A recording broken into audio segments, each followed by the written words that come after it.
بسم الله الرحمن الرحيم. الحمد لله رب العالمين والصلاة والسلام على رسول الله. عند الدرس قال الشافعي رحمه الله تعالى: لو ما أنزل الله حجة على خلقه إلا هذه السورة لكفتهم. بسم الله الرحمن الرحيم، والصلاة والسلام على نبينا محمد وعلى آله وأصحابه وسلم تسليما كثيرا. سبحانك لا علم لنا إلا ما علمتنا إنك أنت العليم الحكيم. أستغفر الله الذي لا إله إلا هو الحي القيوم وأتوب إليه. اللهم انفعنا بما علمتنا وعلمنا ما ينفعنا وزدنا علما. بيا لغمساسو هجريا باكلي أني كمناني أني بيناني سبا شهر ربيع الأول من هجرة سانكالو سبنا بيسوني وتاني دورناي ميلادي نصاروكا جاتي بافولا أني مغاني كلي سانكالو تانا بيسوني ومغاني كلي ناي أمبي دورة بو مسجد رازاق وأمبو كنو درسو بي شيخ الإسلام محمد بن عبد الوهاب ككتابه كنو ثلاثة الأصول. قال الشافعي رحمه الله تعالى: لو ما أنزل الله حجة على خلقه إلا هذه سورة لكفاتهم. قوله قال الشافعي هو الإمام محمد بن إدريس الشافعي ني مؤلفكو ko safayi muhammadu ibn idris safayi nisbatun ila jaddihi rabin ismuhu safa uye safayi adambira kata ammo kenani nadema ode togo ko safa donc uye safayi dambi kata ode la mo kenani na de togo ye oye وهو من قريش. شافعي أبورا قريش كان كودلا من بني المطلب. قريش كان كم من بني مطلب شافعي قدم بيتا دا أولودلا. قريش كان كدلو من بني مطلب أبي بو أولودلا. درسوا تمني نكون من إمامنا شافعي أولو من هجريا sankeme ani biduru safai wolola odela. Abu Hanifa fatura sami safai wolola o saindela. Abu Hanifa fatura sami safai fana wolola o sandela. Hijira keme ani biduru. Tufi sanatan imamuna safai fatura sanatan arba wa miatain. Hijira keme fula ani nani safai fatura odela. وهو أحد الأئمة الأربعة عليه أيمناني ندوده. وقال هذه المقالة أين كمفو لأن الله بيّن في هذه السورة بس قال يبنغني سورة كنو أسباب سغاوة وأسباب سعادة. من يكون نغويا سببو أن يكون ننديا سببو على يولد بانغي نسورة. فأسباب سعادة أن ينتصف الإنسان بهذه الصفات الأربع. كنا نديا تامن شيء مونيه مغوكا مانكوتونيني مانكوتوناني مغونا مانكوتورانيني مانكوتوناني من فورا سورة العصر كنو ويكون نديا تامن شيء كنا نديا سببو ديرو onani ye munye al-ilm ka Allah do ka dina do ka ciden do ni akad dalilai fulanna wal amal niya do ika barake ni ka doni sabana wa da'wat ika dawa ke katama ye min do ye barake na sabana ika dawa ke katama nanina wa sabru ala aja fi sabilillah ta'ala. ika sabari tora min bi soro ala ka sirala masa min koro talendo tora min bi soro dawai na ka sabali ka munya koroni alai ni fennani nunun de kunnandiya sababu ye ni fennani ulu de be sora in kono فقامت الحجة من الله على خلقه بهذه السورة أو حجة جورا على يحجة جو أكاد جونك نني سوري إن الله سبحانه يقول لهم ألم سمي سنالينو أكو أكاد جوما أني قد بيّنت لكم أسباب سعادة في هذه السورة القصيرة المختصرة ala fule ka banga ka jongu nye kunne ala ye kunnandiya taman shew nyu bange awye ni sura suruma inkono wal qur'an kulluhu wa sunnatu huma tafasil li hadhihi masail al arba ni qur'ana bellaje ani ciden ka hadisa be u bella nyini ye ni masaila nani min fule ni ube nunu de faram fansha moy qur'ana be Kurana kono na bebe boli nin konnani de ka ciden ka hadisa fana be a bebe boli ka bangeli ke ka nin konnani de faran fansha moye lakin hadhihi suratu bayyanat asbab saada mujmalatan min sura kunnandiya taman shew nin sura ya gorobali ka faranyon kade fa qamat biha al hujja ala al khalqi donc hujja jorani oye damfeunka وبقية النصوص القرآن والسنة مفصلة ومبينة لهذه المسائل الأربع أو قرآنك سورة تو قرآنك قلو تو أني تيدنك حديثا بنا وبيننا أنا كفران فانسيا لك كبانجلي لك كان مسائل ناني دي فران فانسيا كوبانجي قرآنك آية تو من بنا أني تيدنك حديثا بي وبيلا نيني يدي kan nin konnani de faranfanshiya ko bange anye walaysa mana kalama shafai anna hadhihi suratu takfi nas shafai ka kuma la nyini tede ka funni sura be muwa saharni qur'ana aya wore mana ube ne hadisa wore mana la nyini to ya bolo walau ma anzala lahu khairaha shafai kan la nyini te konni sura be wasake harini alatum manni sura tanajigi lakinha قامت الحجة عليهم نسافة كلا يني مونيه ni sorai fennani min ba kono o ye huja jomoka la nyini yode me la nyini te konni sura tumbe wasaka hari ni fengore majigi lian allah bayyana fihi asbabu sa'adatu wa asbabu saqawatu paske ni sura kunandia sababu ala ya bange ala kunango ya sababu ala ya bange sura inna fala ahada yawm alqiyamati مغشيت سر قيامة كنكا يقول نئبا فو أنا لا أعرف أسباب السعادة ولا أعرف أسباب السقاوة مغشيت سكا فو قيامة كنكا تغني كو مين كننديا سببو نتودو كننغويا سببو نتودو مغشيت سكا فو قيامة كنكا وهو يقرأ هذه سورة المغتصرة الوجيجة تنكن من سورة سرما من سورة من كسرو tanke iyo kala kaba hujate e bolo qiyama keneka ka fontigi ala min yekunandiya sababu ye netudo min yekunango ya sababu ntunto de do mo shitte se ko fo qiyama keneka tuguni tanki ibake kan ni sura kala la nyini yeninde imamuna safay bolo aha وقال البخاري رحمه الله تعالى باب العلم قبل القول والعمل ودليل قوله تعالى فاعلم أنه لا إله إلا الله واستغفر لذنبك فبدأ بالعلم قبل القول والعمل. وقال البخاري رحمه الله تعالى باب العلم قبل القول والعمل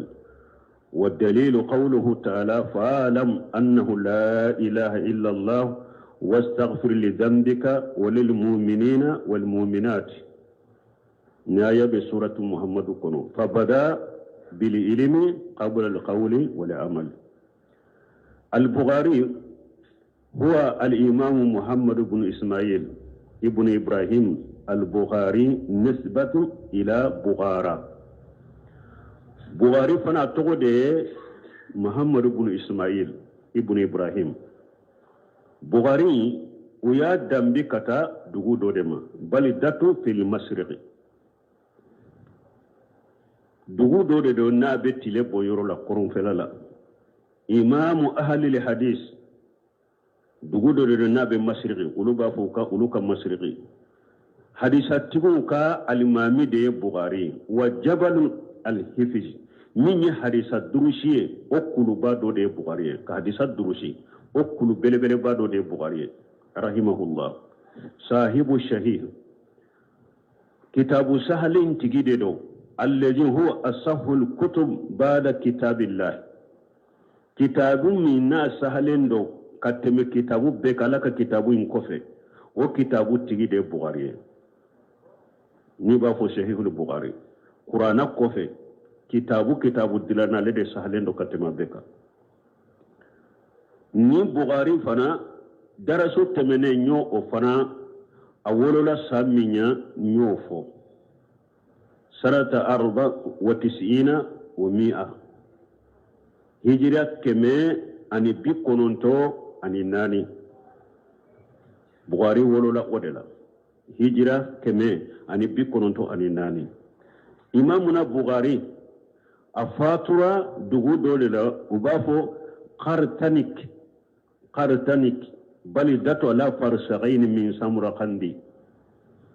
dugu dole dugu fitini de ani samarqandi farashighi fula bukhari fatura yoro de la laylat idil fitri minye sallincini suyere de bukhari afatura sanata 56 wa 200 bukhari fatura hijra san keme fula ani biduru ani woro bukhari fatura odela hijra san keme fula ani biduru ani woro afatura odela qawluhu bukhari ka kuma min fulani yanna ko al ilm qabla al qawl wal amal لأن الأمل لا ينفع إلا إذا كان مبنيا على العلم من بغاريكو ko doni debe kuma ni bara benye folo san e kafo ko beke la selikela dina la ibeke kuma kela dina la san e kafo ko beke ala batola ni bara nyuman kela kalande folo doni kala de folo karke doni ke baga de folo doni debe nim fula benye wariyo de fo doni debe nim fula benye parce que bara fule la yanfau illa idha kana mabniya ala al-ilm barate hada maden nafa bada fona ya sorabe doni deka barate mugon nafa fo ka sorabe doni deka amal al-maghni ala jahali bara niya ke jahiliya deka fa innahu la yanfa'u sahibahu wa bara yin ta tigi nafa bal yakunu wabalan wa dalala alayhi yawm al-qiyamah wa bara bekima balawde bekima doni de yani filibantiya qiyamah فلا بد أن يقدم تعلم العلم قبل العمل كاري تالا فو هذا مدين مين يدوني منيني كاكلا فو يكود بلا باراني فو كلان دي كبلا باراني بل ونيا أنك جمانا ونوني نيني ebe alaka kurana aya fo ibe ciden ka hadisa fo mogo doba ka haklina bara lebe ta haklina kofo ne ka haklila woye fendon baliya ni jahiliya de nin ko sugu min fure hada madewum bolo wode ahlul kalam nin de yusro ahlul kalam ulu yuka hakli ude bara kateme delilaka nu ko ahlul kalam ulu be dina ko kenu ka hakli de ni aya munu fora hadisa munu fora nani ulu ka hakli na tawye nyogon tawbe bara kenu waya sugu no hadisa sugu ni aya ni hadisa na ye min fo ani min bi luka hakili la uka hakili ye min yirula anu mata kelenye imma ina aya in tawili imma hadisa ina sahara ina tawili ka koroke togore hadisa in koroke minye ube no be sega hadisa illa fu ina fu hadisa Allah fu len ute swama ode yusro donc harama de be doni de bila baranye ani kuma ibe doni de bila bara nyani kuma ni ma doni bila bara ni kuma nye dro ibe bara ke na beke jahiliya de ka o bara sugu yi ka doni de o bara sugu yi ka fili bantiya de yomale kiyama don la budda hada maden ka kalande ke folo sani ka bara ke qawluhu nako wa dalilu aku dalilay munye ka fo doni de be kuma ni bara benye adalay munye ay ala hadihi tarjama bukhari ni tarjama minke ko al ilmu qabla al qawli wal amal adalay munye qawluhu ta'ala adalay alaka kuma de fa'alam annahu la ilaha illa allah ala ko ka do de folo ko bato fensite min ka bato tieni ala terempewte wastaghfir li dhanbika o ko fi ika ala dele ala ka yafi mai ka junubula haysu bada bil ilmi ni aya kono ala fule ka damina doni dela fa'alam akwai ka do de folo a do de folo ko bato fensite min ka bato tieni ala terempewte wa qawlu ta'ala wastaghfir haja huwa al amal na koy ka ala ya fadeli nin fule barade ala ya fadeli ye barade donc doni de be onye ala ye ala e doni de fofolo o ko fe ako wastaghfir li jambika wastaghfir li jambika ni nye barade donc doni de bilala nye ala do de folo ni ala do de folo o ko fe be barake ka ala ya fadeli haja huwa al amalu ni nye barade فبدا سبحانه بالعلم قبل العمل الا يدا من الدون دني فلو باراني لان العمل اذا كان لا جهل فسغني دوني بارا ناكرا جاهليك فانه لا ينفع صاحبه اتاتيغنها اتاتيغي اتنفع ني بارا كرا جاهليه ديكا وبارا سوتا تيغي نفع فبدا الإنسان فيبدأ الإنسان بالعلم أولا هذا ما ديكا دامنا دوني دي لفرو ثم يعمل بما علمه وكفي يمين دو يكبارك ناي هذا هو الأساس نين سيباسي ماي نين لسيري كلا دي فلو دوني دو دي فلو وكفي بي بارك مي كان بارا بلا دوري ني بالا بلا دوني ندرو إبي بارا چامانك abe kima balaw yere ni ewa filibanta yere ni doni yere de kallagara odi yato minye Sheikh Abdulaziz ala Sheikh afana ka salasatu usulu tumami akumana ya ayeni yoro sarahu ako jahiliya banade ako awde yato ko bul khaymu ko wal jahalu da'un qatilu wa shifauhu amrani ko bul khaymu ko jahiliya fulede ko banade do na ba tigi faga ko jahiliya banade bana mimbe atigi faga me ko o banai jahiliya bana ko furai munye fen fula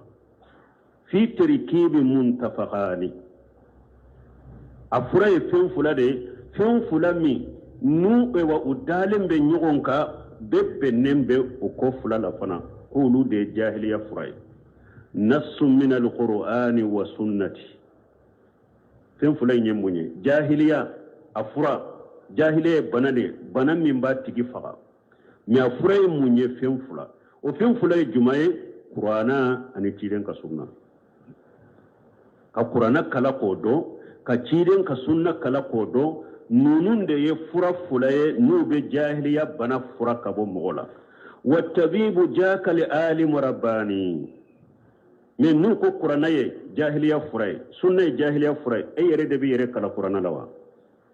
e yere de bi yere kala sunna lawa wada yatu bun khaymu ko wattabibu min ni qur'ana ani sunna de jahiliya furay dogotoro ye jonye min be se ki furake ni qur'ana ani sunna ye jaaka li alimu rabbani alaka doni ke bagaw ulama rabbani alaka doni ke bagaw donc olu de ye tebibin ye olu de ye dogotoro ye nubu fura ni qur'ana nubu ka jahiliya fura ka boila ni qur'ana ni sunna nubu la kala ufulala أعلم رحمك الله أنه يجب على كل مسلم ومسلمة تعلم هذه الثلاث مسائل والعمل بهن الأولى أن الله خلقنا ورزقنا ولم يتركنا هملا، بل أرسل إلينا رسولا فمن أطاعه دخل الجنة ومن عصاه دخل النار. رسالة ثانية ثلاثة مسائل يجب على المسلم تعلمها والعمل بها. من يشيغ كالليترس فلنا أكون مسائل سببه أواجب رسلامك يكون مسائل سببين دو يكبارك نويه إعلم إرحمك الله أقوي كادو على كهنلا. قوله إعلم هذه الكلمة قلنا فيما سبق من كلمة من فلان ينعفو كتمه أنها كلمة يؤتى بها لاهتمام بما بعدها. كلمة بفوية دي برو من بنا أكوفي كلمة ينكوفي كي حمد ولا نيكو إعلم أباك كي حكلي جيدي إكادو ناكو إكادو أكورو دي من بنا ننكوفي إكا حمنا إكي حكلي شغانوفي ومعناها تعلم وفهم وتيقن نقول مني أدو إكا فهم إكا دنكني أناي إلى مكرونين أدو إكا فهم إكا دنكني أناي. قوله أرحمك الله هذا الدعاء لك برحمتي. شيخ محمد بن عبد الوهاب يدعو كي يدعو على كهنا. وهذا أيضا كما سبق في أن المؤلم ينبغي أن يتلطف مع المتعلم. ninya irana nya fu kateme ko karamogo akaka ika hinna ika kalandena kanu ya ira ika kalandena wa an yadu lahu ika duau ke ika kalandenye wa yuraqibahu ika kalanden lakanu kata doni nyinina fa inna haja min ajami wasail at-ta'lim. Sira bele bele ba mimbe na be ke sababu ni kalandembe kalan kala ka do de ninye ka hinne ka kalandena ka duau ki ka kalandenye sira bele bele bado de wasila bele bele ni sira bele bele bado do na be kalanden wole kata doni famuli nyinini mani ka doni ka do ibolo. ولا ينبغي له أن يقابل المتعلم بالقسوة والشدة والقلة. أمانك كرمو إكيكا كلاندين كمبي ند سكونجاي أني جليا أني كاكو جرياكا أمانك كلاندين كمبي ودي لأن هاجا ينفر عن العلم. فسيك نيو نينك درون نيمبي كلاندين يرب بولي كابودوني لدي أبا بولي كابودوني. ثم هاجا أيضا وكفن ني تغني يدل على نصه من سيغي دعو استوى من فلان نيه دلولاي كايرانا كل شيء محمد بن عبد الوهاب مغو كونن جا بغدرو كتابما رحمه الله أبا يرانا كم مغو مغو من كنا جالندو وأنه يريد النصيحة والمنفعة والتوجيه سديدا بس أبا يرانا كوغتي بي abala nyini ka konnan jake mugawiye ani ki nafa ani ki bilasira limintile lelo min bonninde yira akalla halada. wa qawluhu nako annahu yajibu ala kulli muslim wa muslimati akoko wajibira silama kelen kelema ani silama muso kelen kele ta'allum hadhihi almasail salas danki ye silama de silama ke be silama muso be ko awajibri kan masaila sababina fo ikan nunu fana do wal amalu bihinna ni yudo ikabarake nuwe. qawlu nako annahu yajib al wujub ma'ruf inda al usuliyina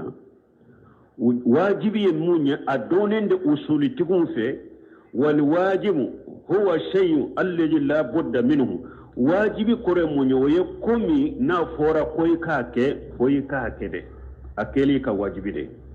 wa qad arafahu al-usuliyuna bi annahu ma yusaibu fa'iluhu wa yu'akhibu tarikahu. usulitiku ko wajibi mundo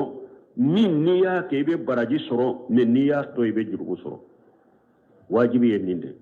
niya ke ibe baraji soro niya to ibe jurgu soro. وأصل الوجوب في اللغة من واجب يرفنا لسري من اللغة الثبوت والاستقرار. لغة واجب كروية كو سبتي عن الدومري كفين سبتي يغال وجب كجا أي سبت واستخر من لغته كقول واجبرا أقرد كوا سبترا قال تعالى في البدن ألا يفون يامك كباريالا فإذا وجبت جنوبها أي سقطت على الأرض واستخرت ميتة بعد تجكيتها نقلكو وإذا وجبت جنوبها أقرد مني ناين يامك كانسو أبنا دقما السبترا كبدقما كسبت دقو كلوك أسارا أتكنت لنكو في أسارا كسبت دقو كلوك ولا أيا بصو فكلوا منها واتئموا أيرك فين دولا أكمغو لدموني دونك تنك أبنا كسبت دقو كلوك كاسا وجبت كورودين كفين سبتي فقوله يجيب ناكو أواجب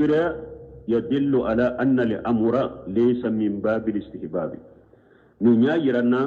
كو كوينت كو كانوني يتغني دي من شاء فعل ومن شاء ترك كو بنا ني مسألة سبب من فو مستحبوت تغني دي تنك ناكو واجبي مستحبوت تغني فين كانوني تكافوني أكاديه إناك نا منديه إنا توي كوينتو تغلا بل الأمر من باب الإلزام من الله سبحانه وتعالى كل واجبي دي كبو ألفه كلا واجبي إيكا فويكا كده ليس هذا الإلزام من قبل الشيخ أو واجبي من فلان يناكو واجبران كان كان نم مسألة سبب وانك بارك نوي واجبي مبو شيخ محمد بن الوهاب وما بو فويرولا دي واجبي مبو شيخ محمد بن عبد الوهاب في كان شجرة دي وإنما هو من قبل الله عز وجل واجبي مبورا على دفع كان أما فيما أنجل في كتاب والسنة من الإلزام العباد بهذه المسائل علي من جيك قرآن كنو أني تيدن كسنة كنو كن مسائله سبي كو واجب هذا مدونك ودوك بارك نويه على يرد يا واجبي أنك قرآن السنة لا مامور بن أبواب تري على ده واجب أنك قوله ناكو يجيب على كل مسلم ومسلمة ناكو واجب ريا سلام كلن كلن كان سلام مسو أي يجيب على كل ذكر وأنثى من المسلمين أواجب ريا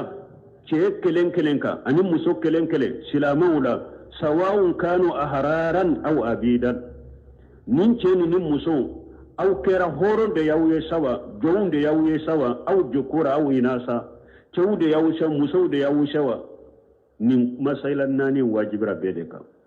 وككل بارك كنوي لأن المرأة تشارك رجل في كثير من الواجبات فسيق مصوفله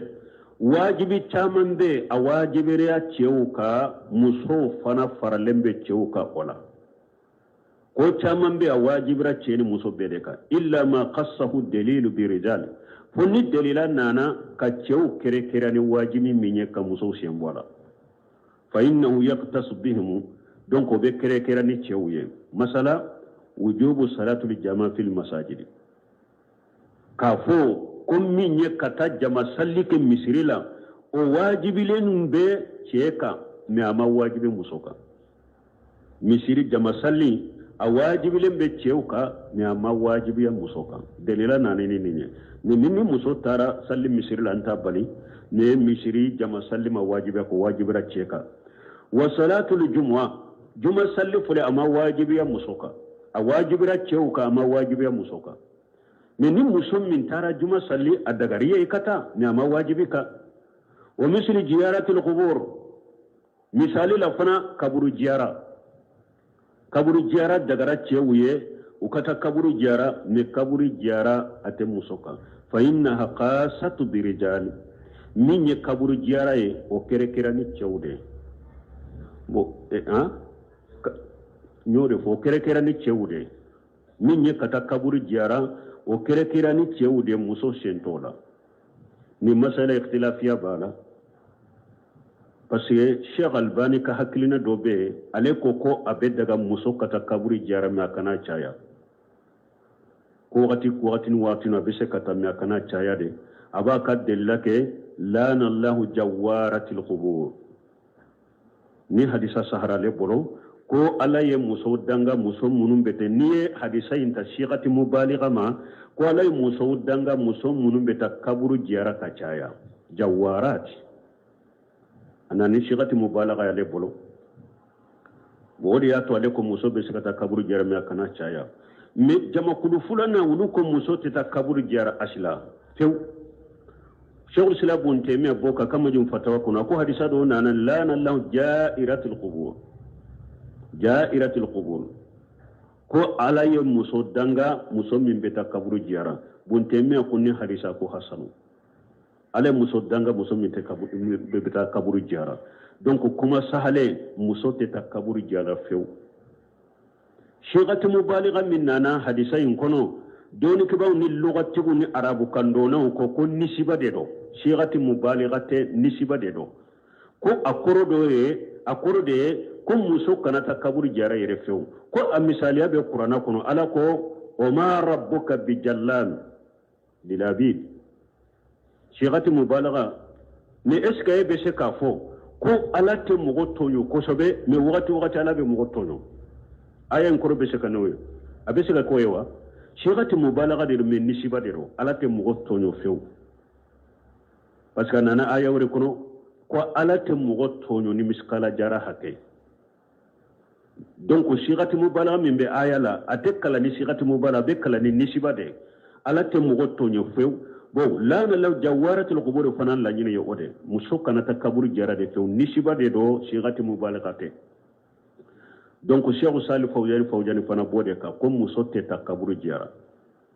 ode ya to ya foya ko min ye kaburu jara e ko kere ni cewde ko muso sentola o mislu al jihad fi sabilillah fa innahu qasu bi rijali akum misal la fana jihadun ala kasira la ka jihadu ke ko fana kere ni cewde o ma wajibi muso ka fama dalla dalilu ala ikhtisasihi bi rijali dalilan nana ka fem min ke mu cew ka kere fenye فإنه يغتص بهم وبكركرني تشويه وإلا فإن الأصل أن الرجال والنساء سواء في الواجبات من نقطة نا يسر الدرلا منا كتشو كركرني مني لسرلا نو كل ني واجبيه أبي تشين مصبرك كالا لأنه لا يمكن عبادة الله جل وعلا التي خلقنا من أجله إلا في الأول فإن الأصل أن الرجال والنساء سواء في الواجبات وتجنب المحرمات وشائر التكاليف أقول ندل لما نكتشو كركرين مني لسلي يدي مني واجبية كيني مصوب بيدي أواجب ربيدي كاكاكي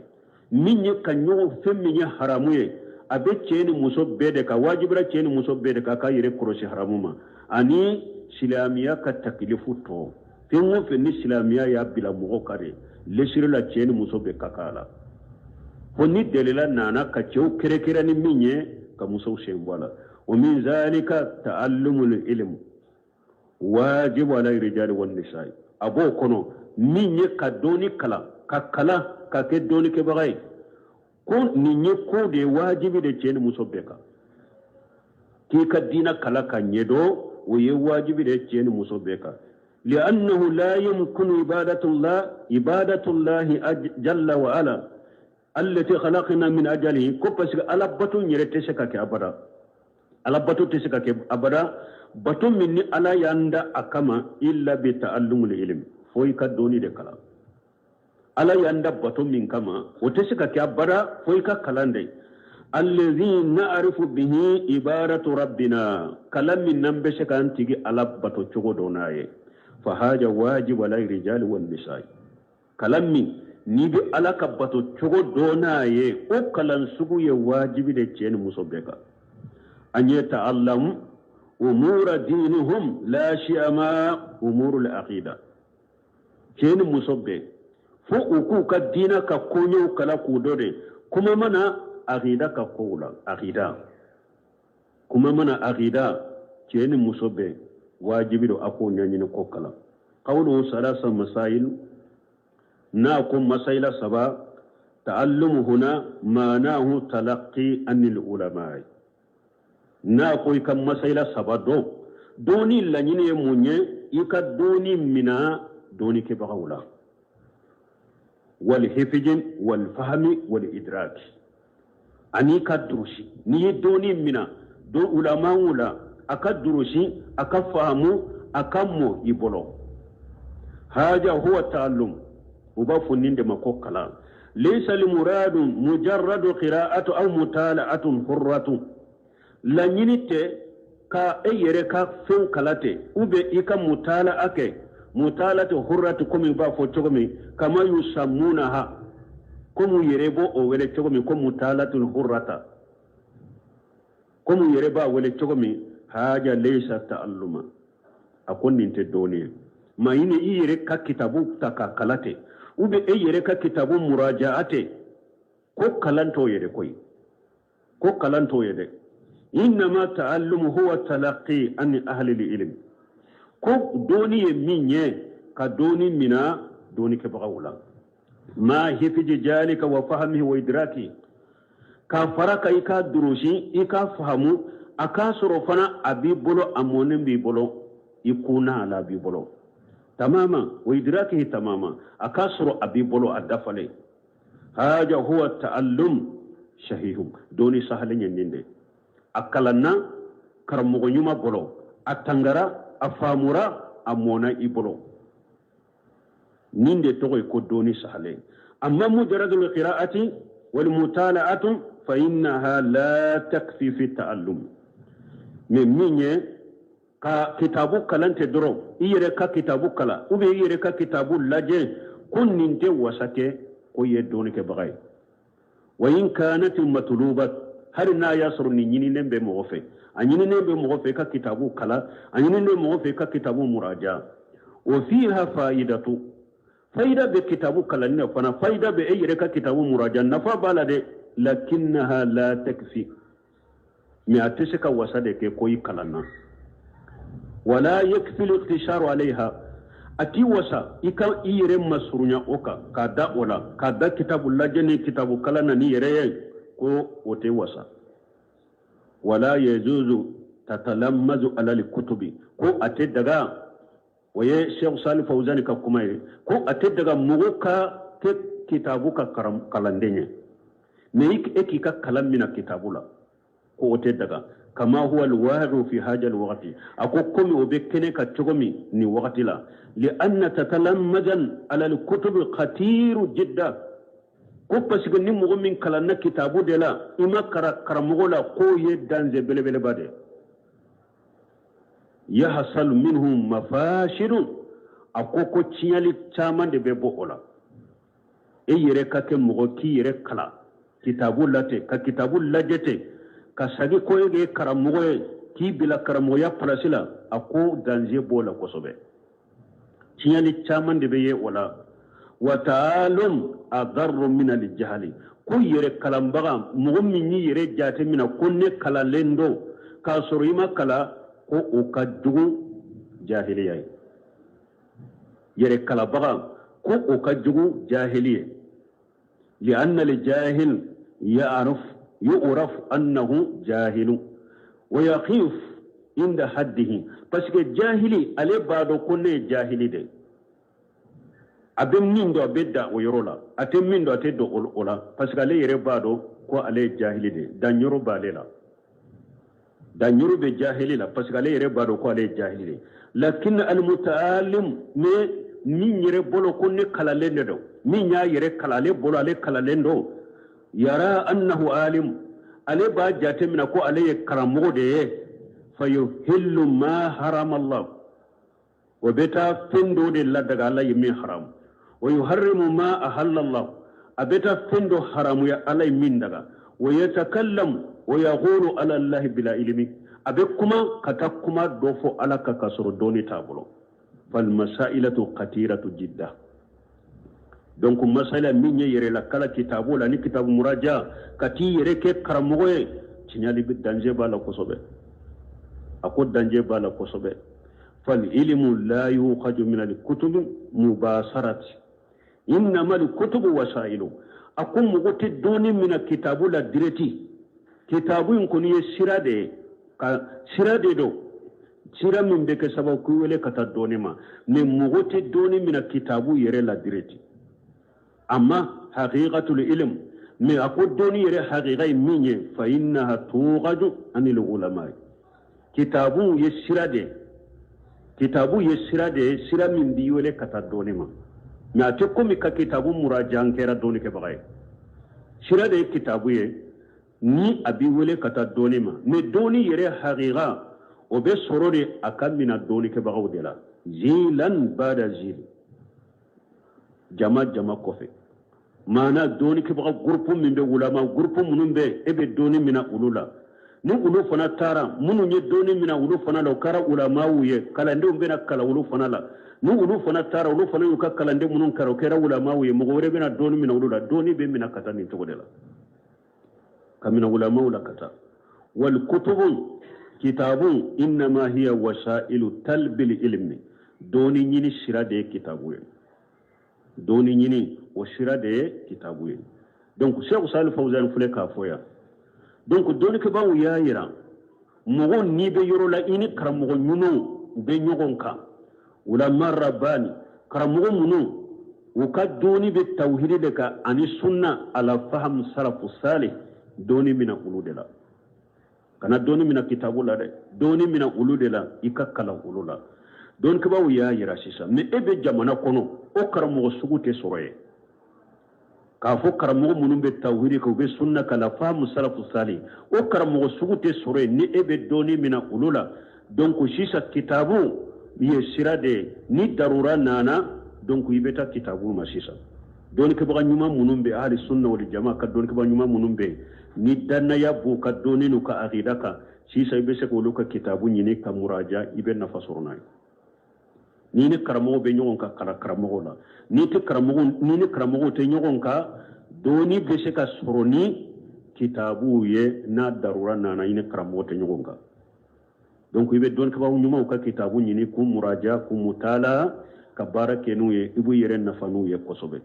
oda to Cheikh Salih Fawzan ka kuma wore la della kafo ako mogo min be doni ta kitabu kono ako misaliya be komi ani mogo min be karamogo bolo karamogo nyuma bolo ka doni ta karamogo bolo ani mogo min ye doni ta kitabu de kono ako misaliya be komi de mogo min na ale banana doro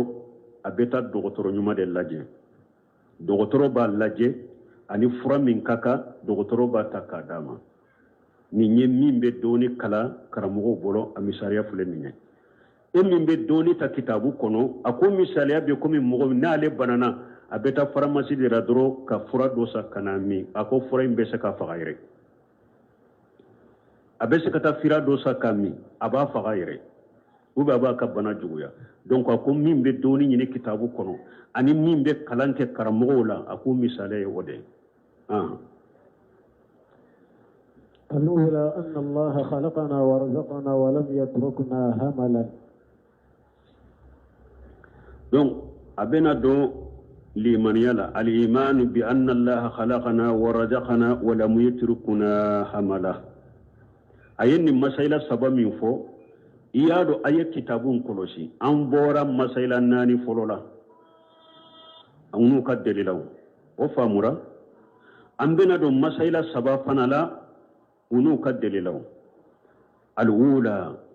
an bena do masaila saba mina nako awajibra silama ke kelen ni silama muso kelen ka iku kala ku do ika barake nuye o folo munye kalimana naye ko ala de yanda ala de bangar jage ewa amanda kanto jiya kuno fute ako al-ula folo anna Allah khalaqana ikallimana naye kadala idusukun kono ani shika kana ye ko ala de yanda warajaqana ala de bangar jage wala mu yatrukuna hamala ama ala manda kanto jiya kono te da kunde banna mo kelen kadanina ko ala de yanda ala de bangar jage donc niya nindo ko ala de edda ibe limaniya soro abila sukata ala ka batoma parce que ala ko ma khalaqatul jinna wal insa illa liya'budun ni e ya do ko ala de yidda abeke sababu ye ibeda alala ka ala kelempe ubato ni ya do ili mana nayo ko ala de be e garjage eta ta garjage nyini dingne sofe ete ta garjage nyini jiwoyo fe ko be kantigedi kala ete ta garjage nyini mabani wolidu fe ete ta garjage nyini kaburu tigi fe tanki e bado ko ala de bi garjage e be garjage nyini ala de fe koy kanunu do kalimana nay ala de yanda ala de bangar jage amanto jiya kono fute qawluhu al-ula anna allaha khalaqana ay awjadana min al-adam antum tiya ala de yannati kambo fula kannati fanahnu min qablu an yakhluquna allah an yakhluquna lam nakun shay'a sani alaka aunda antum te foye nambe fo jiya kono أنا لك آية كما قال تعالى هل أتى على الإنسان حين من الدهر لم يكن شيئا مذكورا ألا كيال هذا مدين وقت من هذا مدين وا إتون تفوي ني بفو إتون تفوي ني تقو بفو جيان كنو ألا دي دكينا تجيان كنو يتقو فوراي دونا أكو يالا وقت من هذا مدين وا إتون تفوي ني بكوفو وقت من هذا مدين إتون تجيان كنو ألا دي ناتي وقال سبحانه قال كذلك قال ربك هو علي حين أكو أبو تشوكو كلندلا إتجي على كوكو وكانو عليما وغير خلقتك من قبل ولم تكن شيئا ني على يدان نندويني إتون تفوي زكريا كتبار يلا ني إتا إتون تفوي إتون تفوي كونو رنيدا كينا تجيان كونو كان الإنسان قبل أن يخلق ليس بشيء هذا مدين تنكر سني كدا إتن تفويه والذي أوجده وخلقه هو الله عز وجل مني ناتجيا كونو كيدا وي على دي مسمى كبوا كورتالينو قال تعالى لكو آية كونو أم خلقوا من خير شيء أم هم الخالقون ألكو يالا دانفون أو دانا دي وكسر في مودا ودا يردا ياو يرداوا nko mutimu bunjibari yenni njire fo ako kada khaliban yatir ana na cidir la madina wa yasru rasuluhu hudabiya sarti bunu ciden ce nyogon kelente ana na cido la madina abenala ciden benni sura karasur asera ni ayama suratu turi kono am khuliqu min ghairi shay yala danfun dara de kasro fuy mu dawa am humul khaliquna ubu yereda ako alayen nin kuma ma tora soni da leddu sukun kappa kabwa kono tani ayelli man yamin fida du sukun kono atara ciden fe kaliman yamin akado silami adina kono danfen bejiya kono yala nin danfen nunun dara kasoro fe mu dariya ha damba bula ubu yere dawa nko abu hanifa huwa jakiyu mo hakili madedo dondo la cedo na abu hanifa ma ko mumba ayira auna ko alabe ko mumba ayira na ko alabe abu hanifa ya kumbiri akoy jofolo ko do be ne bolomba fe kamira la ko ye munye ako baton de fule baji kono afale minana mi mo shite baton kono baton yere fana bina garina yereye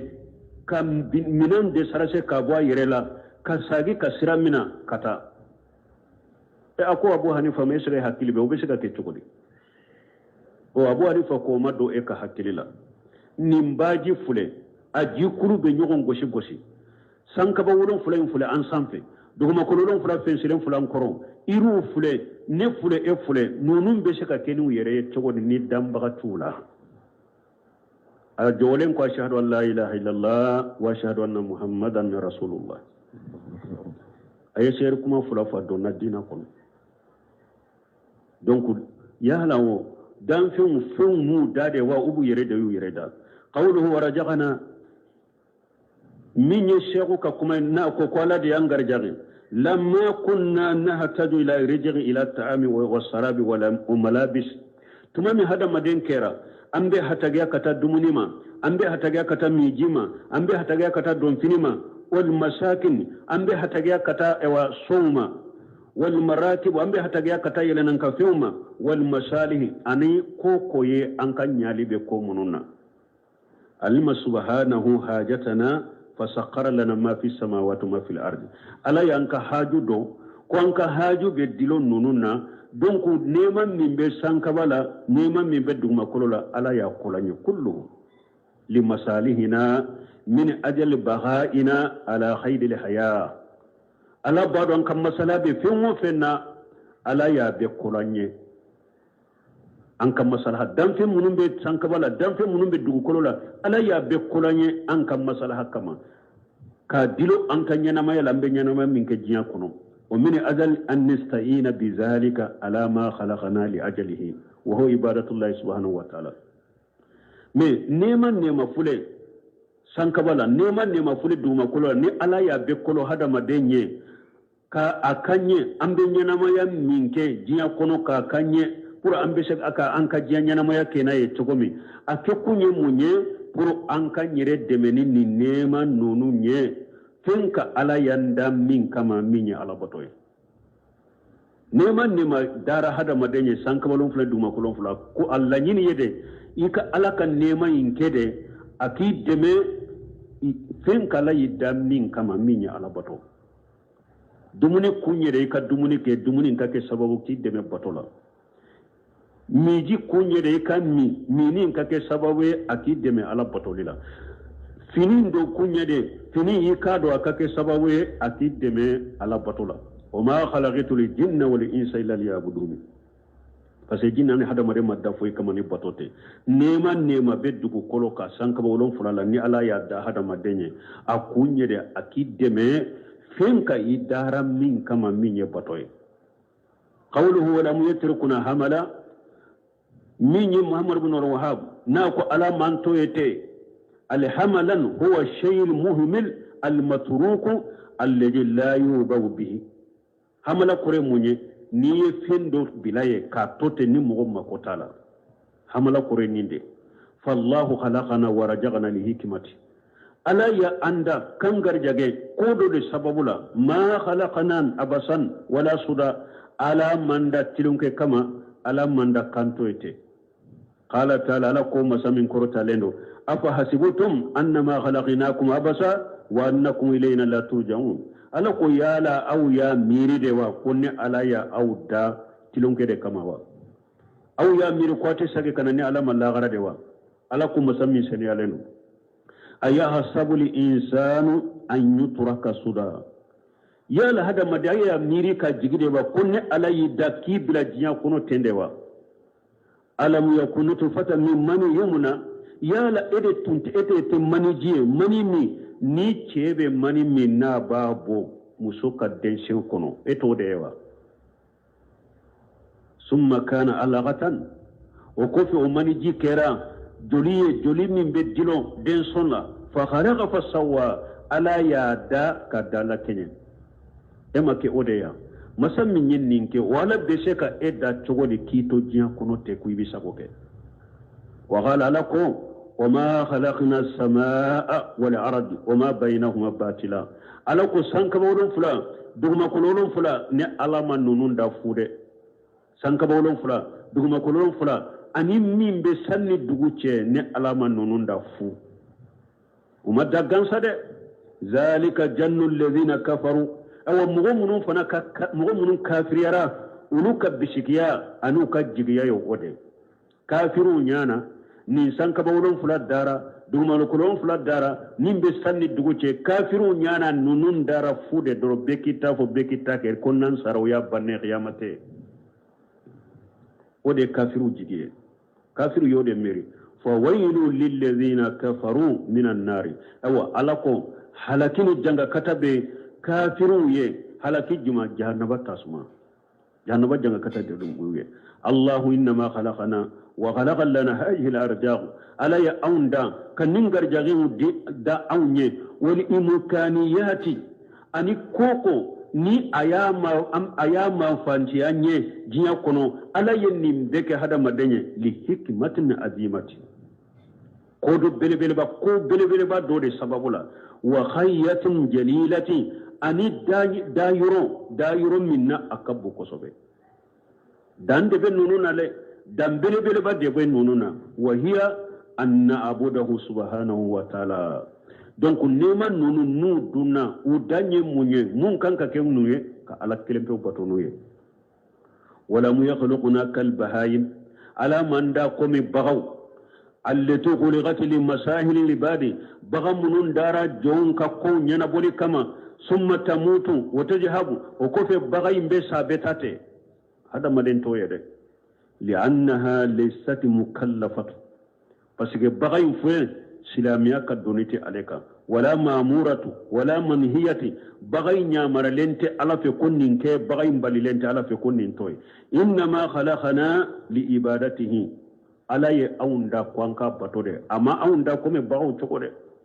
aunda rabbatode kama qala ta'ala kumi ala ya fu chokome wama khalaqtu al jinna wal insa illa liya'buduni ala ko jinnani hada madem madda fu kama fo ukanne ala bato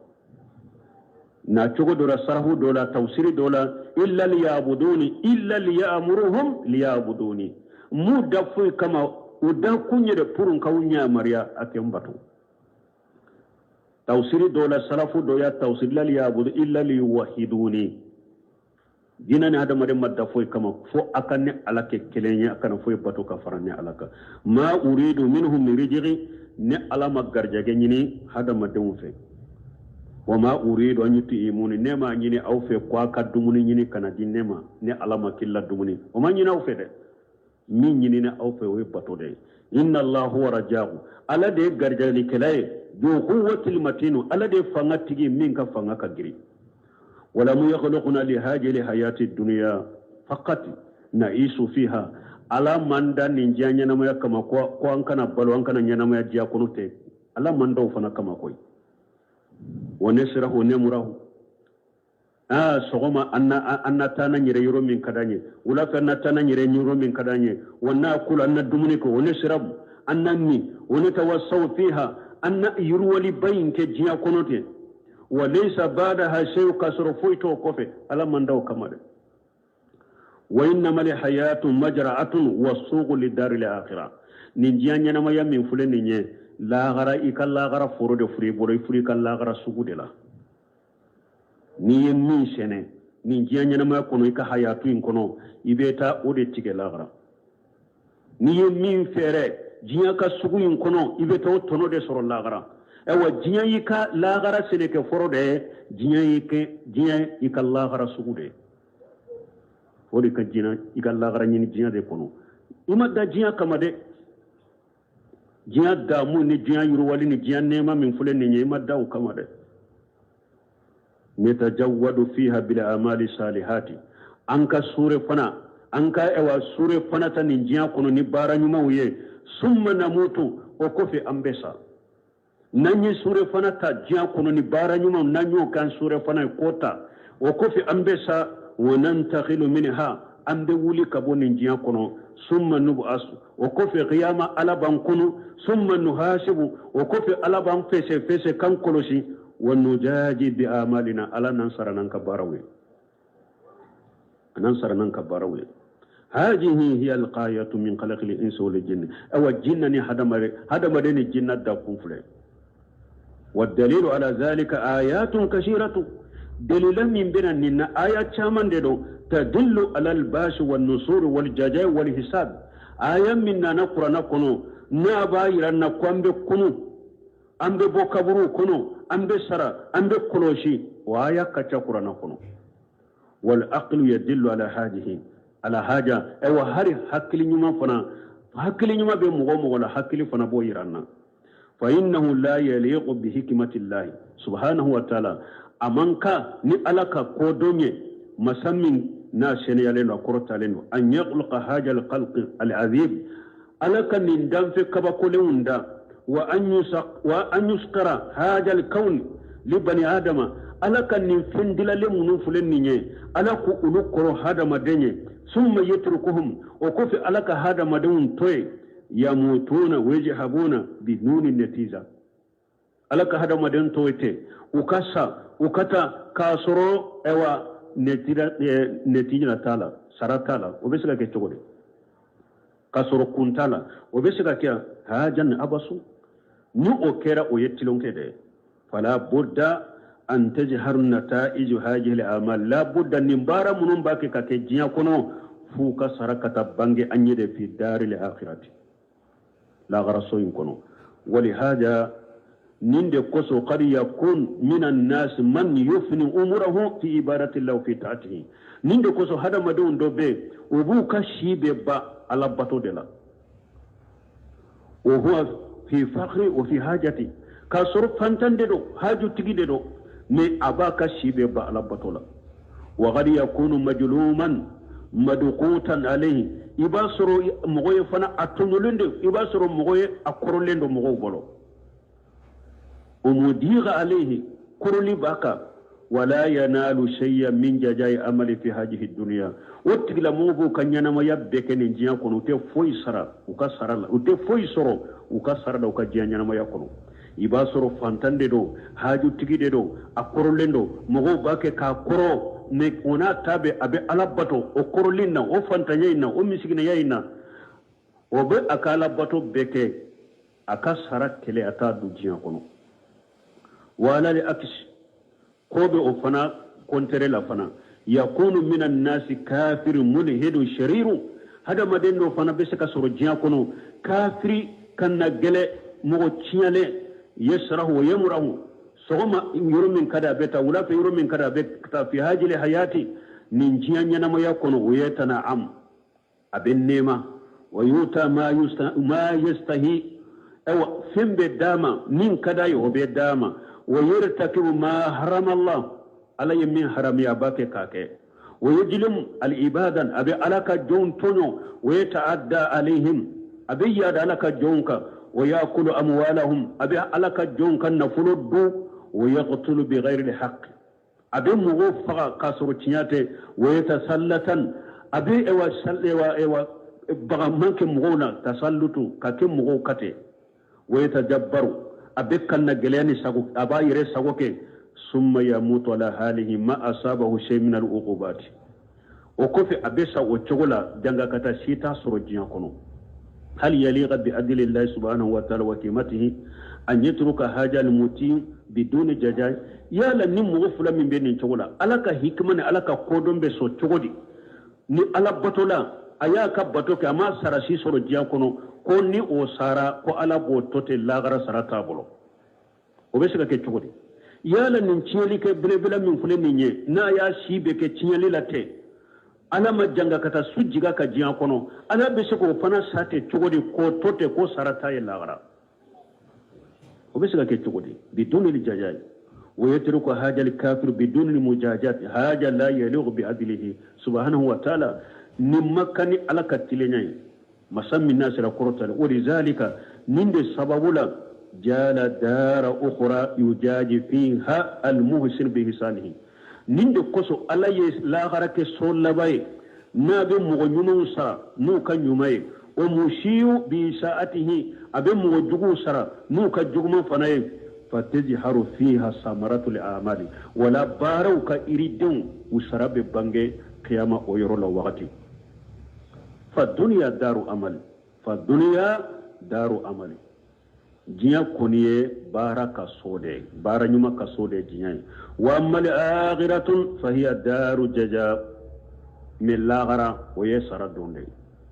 جيا بارا دوندي سرتي أفولوري لاغرا فناي سرى دوندي بارتي إما جنة وإما النار لا غير صوف لا درون دي إما ينتاري جنة إما ينتاسم خنو ولم يتركنا حملا كما يجن الملاهدة والدهريون على من دا كانتو جيا كنوتي كومي ايوا كان جلو بافو تشومي أني الدهريون منهم بافو كو جيا نينما يمبتوتي دي كتادرو كو جيا تولي كو تو تشولا دي وقالوا ما هي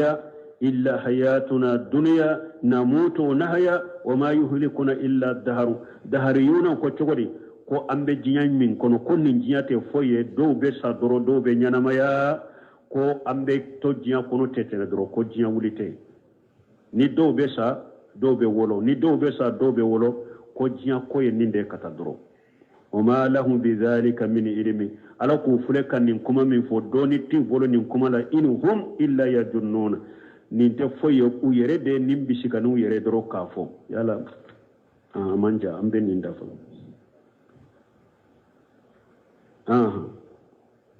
هذه مقالة الملاهدة الذين لا يؤمنون بالباس والنصور أو ملاهدة ولوكا كما فلنين دي مؤمنون دالين كنولا ساكا كنولا مؤمنون دالين كم بيبو كبرو كنو وغير أنكر الله عز وجل عليهم ألا ينكر يا أوكا فقال ألكم أفنجعل المسلمين كالمجرمين ما لكم كيف تحكمون ألكم يا السلامة أنا تشيلي كلا ني على بولوك كلا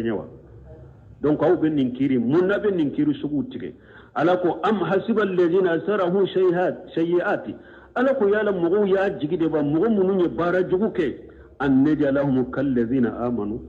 yala ulu ya jigide kunne ala buluke komi mugu munu liman yara wa amiru salihati anu ye bara nyuke sawa mahayahum wa mamatuhum sama yahkumuna yala mugu munun be akeka bara juguke aw nyana ne ala bara juguke la ani mumini bara nyuma kelaw nyana ma yala saya ko fe aw nyana aye kelenya de ne baw beke kelenya na ye kiri min tige ni nye kiri juguye wa qala ta'ala ko am najalu allazina amanu wa amilu yala ne be mugo kewa mugo munul liman yara uye bara nyuma ke kal mufsidina fil ardi yala ne be uluke komi chiyali kelaw mugo munu ye chiyali ke dugu kolo kawa am najalu almuttaqina kal fujjar ubi alayhi siranya bawo nebe uluke komi fajiruwa utekelenye fahaja la yumkun wala yakunu abada awa ni atesheka ke ateke abada fana donc munum ba fo ko bekita ke ko ambe kelenye ko alana nyana bolla garaw mo ye kelenye ko ambe konje islamay ko ambe kelenye tanki ambe ko la ilaha illa ko ambe ko ambe kelenye ngalon to bo ala ko bara nyuma kala mu'mini bara nyuma kala fajiri e fasiri e bi kala kutane kala sosoni ka bidani ka sirkula dongodo ni nye mu'mini ni nye bara nyuma kala e ako tauhida ko sunna la famu salafu sare aw ye kelenya ko an ko la ilaha illa ko ambe kelenye galombe nunumbo ala ka ayu fuleya fashiri min te fashiri mu'mini bara nyuma kala ani eminye fashiri ala ko lute kelenya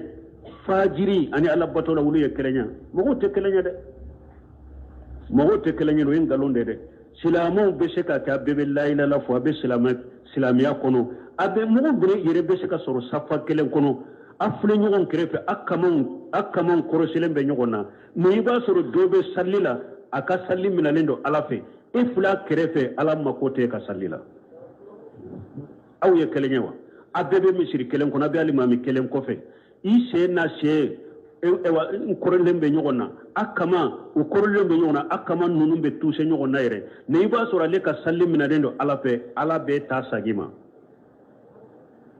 aw ba fu mo ye kelenya chogodi mo te kelenya dem balmo ante kelenya de ni mo min be ke mu'mine ka ke bara nyuma kelaye ke mu'mine ka ke bara nyuma kelaye mo te kelenya ala bolo ni ko mo ye kelenya ala bolo be ko mi e ala ka tile bariya yira hakili rete soma ebi ka fashiga ni ka fajiri ala ni nya yire muso ka jiake akasoe e ko jiete e kasoe ko silamiya yire nana ka ko be koro kala ambulo fara nyogon kan sen ka dro haranta nyana je haranta ka damubo e bo chogolaw nin ko ne bolo jiane kasode eno ye kelenya la bolo ad-dunya sijnul mu'min wa jannatul kafir hiden ko jiaye mu'min kasode ako kafiri de kar janna sodo e yere ya fo ka kuma wala kasigi ko silamiya ko ni nana kan korode an kan sen fara nyogon kate an tanyana je foy min ko silamiya ko me ne nyere kolo kimbe oma eno be sega ke kelenya la bolo atekle ni yo o miri kata alama yi ala e wajjate kata tile bariya de ma ala toye min be tinya nyini kaka min be baranyuma ke kaka de mogo te kelenya la bolo de mogo te kelenya ko min tabe sagama iba soro nindo na salli kono niddu sukun kalashi be pi e ka salli damina to patron do de be e nana misiri kono kado safa folola pour o de ke e ya ka jaka dima ala ma ko be tala dusukun ma kalasi ebe salli ala ma ko be tala min ya akad dusukun kalasi ala kana salli ala sarabo de e min nana salli patroy la gara yomal gamado ala ba fu ki ka sarani ni patroy fe ika sarata le fe ala kan kisi kantanga subhanakallahumma rabbana bihamdika ashhadu an la ilaha illa anta astaghfiruka wa atubu ilayk. أعوذ بالله من الشيطان الرجيم. بسم الله الرحمن الرحيم. الحمد لله الذي لم يتخذ ولدا ولم يكن له شريك في الملك ولم يكن له ولي من الذل. الله أكبر كبيرا والحمد لله كثيرا وسبحان الله بكرة وأصيلا. نحمده سبحانه ونستعين به ونستهديه نستغفره ونتوب إليه ونعوذ بالله من شرور أنفسنا وسيئات أعمالنا. من يهد الله فلا